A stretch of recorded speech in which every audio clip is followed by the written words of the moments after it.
Hi friends, Father Frank Pavone here, Director of Priests for Life, bringing you my daily diary update for Wednesday, June 15th through Sunday, June 19th of 2022. So I started out early at my desk on Wednesday the 15th. U.S. Senator's office has contacted us to support a particular piece of legislation that can help pregnant moms. And so I did some work on that and preparing our statements of support. Set up a special staff call for later in the day and some work on revising some of our prayer cards. And then I got in the car after our, I got in the car right around the time of our staff briefing at 8:30 a.m., joined the briefing by phone because I had to drive over to Orlando to bless a pregnancy center. Now, on my way there, after the staff briefing, I took part in about a 45-minute discussion with some other national pro-life leaders in regard to the Dobbs case and in regard to opportunities for national legislation, federal legislation, after the case comes out. That call lasted until about 10, and right at that time, the Supreme Court started issuing its opinions for that day. And so I was on the phone with our communications team to watch carefully the opinions that were coming out to see if any of them would be the Dobbs decision. Of course, it was not. Then I arrived at the Pregnancy and Family Life Center in Inverness. I said Orlando, but I meant Inverness, Florida. I actually went beyond Orlando and had a beautiful service there and gave a talk. A lot of pro-life activists gathered there to not only bless the pregnancy center, but to bless their mobile pregnancy unit that is getting underway and will bring ultrasound and counseling and encouragement and hope to so many people here in Central Florida who might be thinking about abortion. After I did that service, I met for a while with the leadership of the pregnancy center. I was there for a couple of hours and then drove to the Orlando airport. But before getting back on the highway, I had a very important meeting with all of my staff and team and board of directors and talked with them on some upcoming responses that we need to make towards all these developments within the pro-life movement, and also updated them about a statement that I released then later in the week, talking about this unfair treatment that we get at times from certain bishops. You can read about all this on my website. So then, as I was driving to the airport, I spoke with some of our fundraising team, some of our administrative team, making plans, talking with staff from different departments. Got to the airport, settled in, checked in, had some early dinner while talking with our executive director over the phone, and then caught a plane to Nashville, Tennessee. Meanwhile, on emails as I was at the airport and on the flight, working on approving some bulletin inserts for the parishes that we send out, bulletin inserts on pro-life, some social media posting, of course, especially of the events at the pregnancy center, and then arrived in Nashville, settled into the hotel, and went to bed.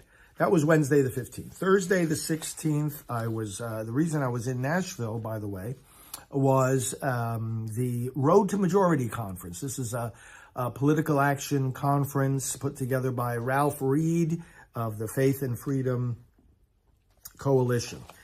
So he invited me to be a speaker at this event. So I'm going to have the schedule here in front of me. I started out on Thursday, actually, at my in my hotel room.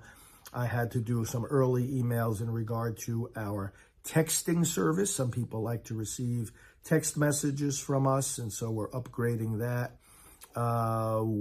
Working on giving some permission to groups that want to use our graphic images of aborted babies, approving the monthly statement that goes out to our monthly supporters, approving ideas for action alerts going out to our list, and then did a media phone call for a paper in Florida, and interacted with some of my staff, and then went down to the special luncheon that started off this Road to Majority conference. At the luncheon, there were some really great speakers, including our good friend from over the years, Ambassador Sam Brownback, and also Nikki Haley was there, and many other good speakers as well.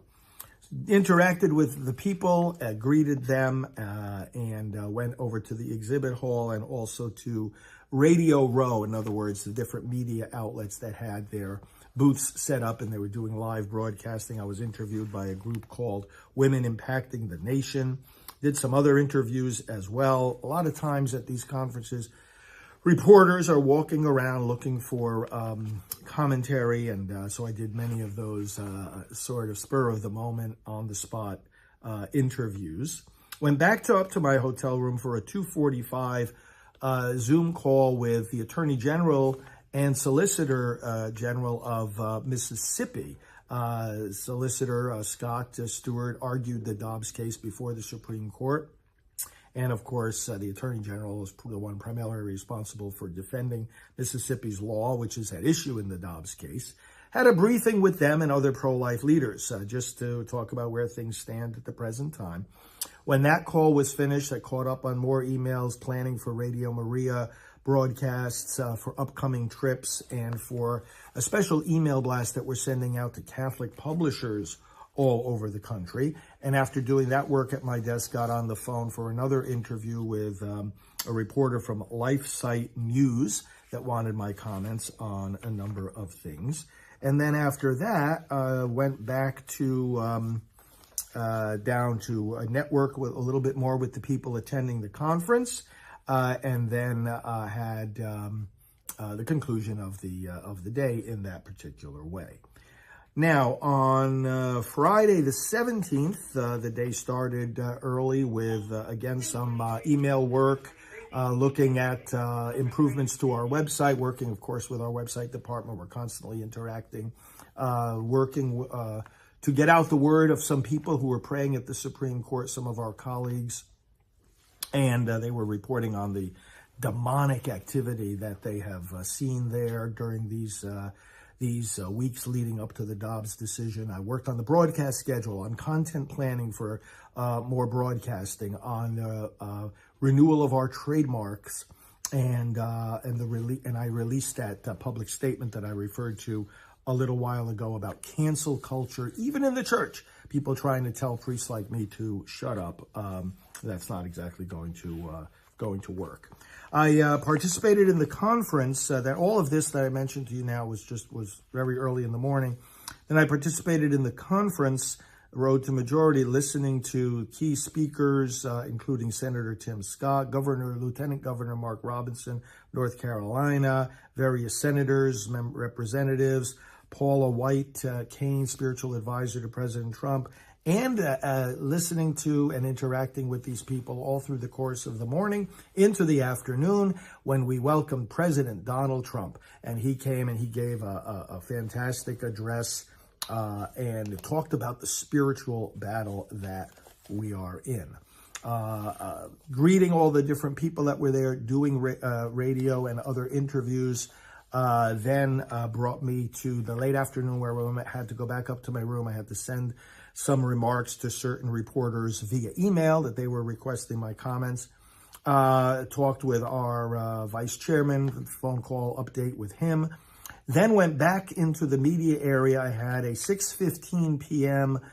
Interview on Newsmax, followed by a 6:45 p.m. interview on Real America's Voices.